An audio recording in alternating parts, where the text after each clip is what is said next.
reaffirmation is fairly straightforward, and it is the most common method of keeping property that you had a secured loan on after you file bankruptcy. Basically what it means is that you agree to continue forward with the company in a contract after bankruptcy. Typically in bankruptcy, all of your debts go away, with a few exceptions, which would typically mean your car debts and your car loans would go away, which wouldn't be good because if your car loan went away, the company would have no way to get your car, you would keep your car, they would lose out on a whole bunch of money. So what a reaffirmation does is this says, hey look, I want to get out of debt. You like that I'm paying you money each month with interest for this vehicle or this TV or computer, whatever. Let's make a deal. And banks and lenders are very used to doing this.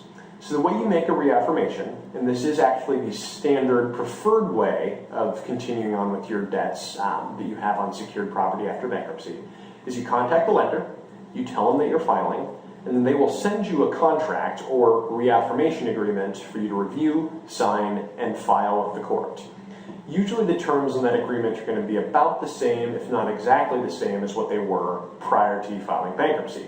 So you'll have monthly payments listed, you'll have a balance listed, all of that kind of stuff. Now this does two really important things.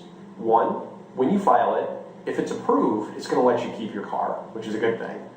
Two, it's going to provide security to the lender because they still have a contract that says you owe us this money, you're going to pay us this money, and we have the ability to repossess this property if you stop paying this money.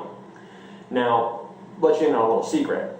Because you are giving the lender that security, they're going to be much less likely after you filed your bankruptcy to repossess your car, let's say, than they would if you went with the fourth option, which is called a ride-through. We'll talk about in a second.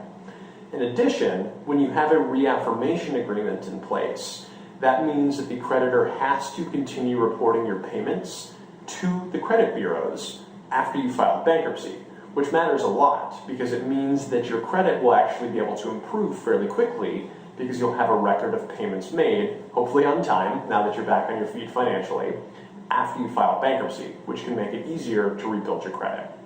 So in short, reaffirmation says, hey, creditor, I want to keep this property, you want to continue being paid, let's make an agreement to do that, and that agreement will survive the bankruptcy. And this is, as I stated, the preferred way of keeping your secured property after you file bankruptcy.